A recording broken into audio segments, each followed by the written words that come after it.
This video was brought to you by CuriosityStream. Get a whole bunch of exclusive TLDR videos and all of our content ad-free by signing up using the link down below. If you take a look at all of the news about the war in Ukraine, there tends to be a reoccurring theme: how the war has seemingly backfired for Putin.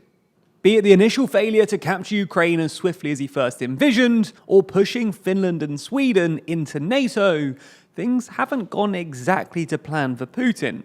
And it seems that things are getting worse, with the entire NATO strategy now shifting against Russia, from a more laid-back approach to having hundreds of thousands of troops on high alert right at its border.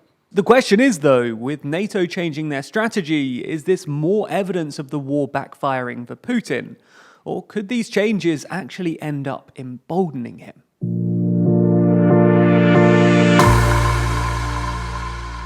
By the way, if you like the channel, be sure to subscribe and help us get ever closer to 500,000.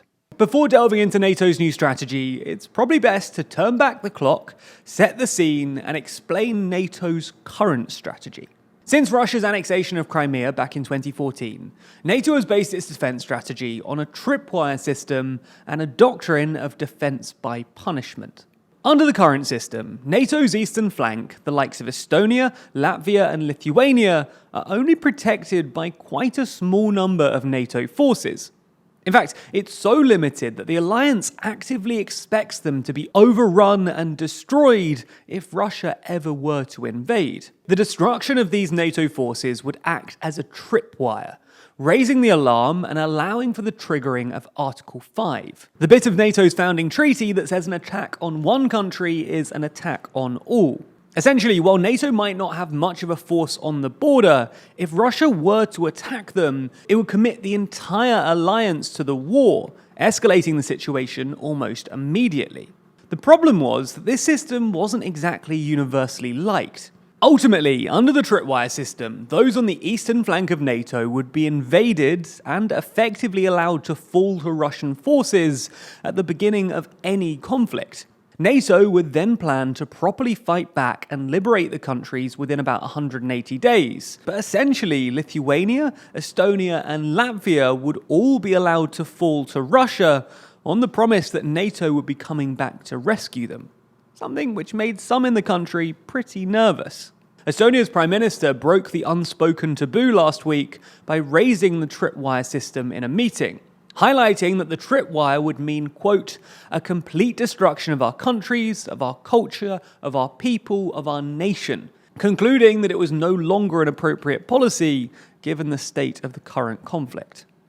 The Prime Minister also mentioned conversations that she'd had with NATO's troops in Estonia, who were apparently, quote, not fond of the idea that they were supposed to die.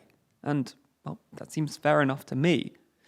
Now, we should say here that the tripwire has come under some criticism before.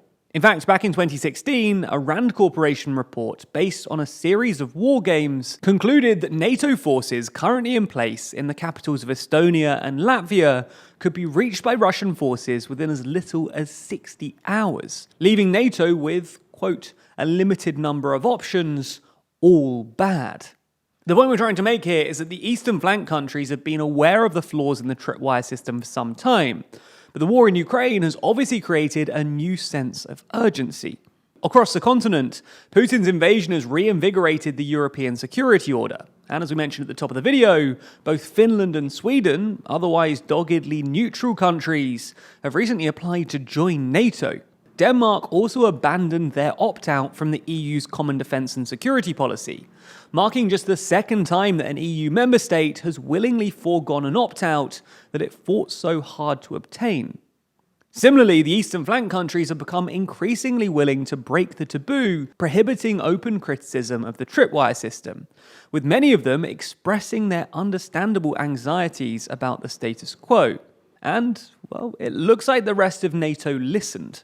With the threat of an actual invasion greater than ever, and the taboo surrounding the tripwire system finally lifted, over the weekend there were reports that NATO had decided to revise its tripwire policy. While the details are yet to be fully fleshed out, NATO is now set to adopt a policy of deterrence by denial rather than the unpopular deterrence by punishment, which effectively required NATO sacrificing countries on its eastern front.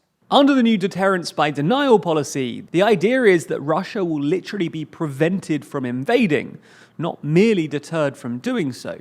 Essentially, existing NATO deployments on the eastern flank would be vastly expanded, so much so that the troops positioned there aren't merely symbolic, but actually capable of defending against a full-scale invasion from day one. When announcing NATO's strategic shift at a pre-summit press conference, the organization's Secretary-General, Jens Stoltenberg, stressed that NATO's new strategic concept reflected a new security reality, ensuring that Russia would be unable to capture the Estonian capital of Tallinn, just as they've not been able to seize the city of Kirkenes in northern Norway or West Berlin during the Cold War. Stoltenberg went on to flesh out the plans for boosting troops on high alert. At the summit, we will strengthen our forward defenses. We will enhance our battle groups in the eastern part of the alliance up to brigade levels. We will transform the NATO response force and increase the number of our high readiness forces to well over 300,000. But what does all of this mean for Putin? Well, it's a mixed bag. While the move is unquestionably bad for Putin, insofar it was to make any military confrontation with NATO even more difficult for Russia, it's also good for him, insofar as he can probably use it to justify his anti-NATO narrative. From well before the invasion of Ukraine, Putin argued that his actions were necessary to rebalance the situation, because NATO were, in his view, posing a greater and greater threat to Russia, in part because they were deploying weapons and troops on NATO's border with Russia. While NATO's new policy is clearly a response to Putin's bellicosity in Ukraine, Putin will claim that it supports his thesis that NATO are an aggressive alliance. Whether this convinces the relevant members of the international community is yet to be seen, but you can certainly see how he'll try and spin it in his favor. Ultimately, though, NATO's shifting plans proves that Ukraine is getting unprecedented support from the international community, likely more than Putin ever expected, with the country even penning some new official alliances, something which we actually ran through in our video exclusive to Nebula. And that's not all either. We have loads of exclusive content on Nebula, including another video on how Europe's power gap has exacerbated this issue, and even some fun ones like our blooper reel or our studio tour. And it's not only exclusive TLDR content, you can also watch all of our recent videos there totally ad-free. Then I've got some good news, because we've partnered with CuriosityStream, home of the best documentaries online. And thanks to them, you can get both streaming services, CuriosityStream for the documentaries and Nebula for bonus TLDR, for less than $15 a year. That's a wild deal, and a 26% discount on their already low price. So get yourself a ton of documentaries and exclusive content from your favorite creators, including the Daily Briefing Extended Edition, by signing up using the link below. Thanks for your support.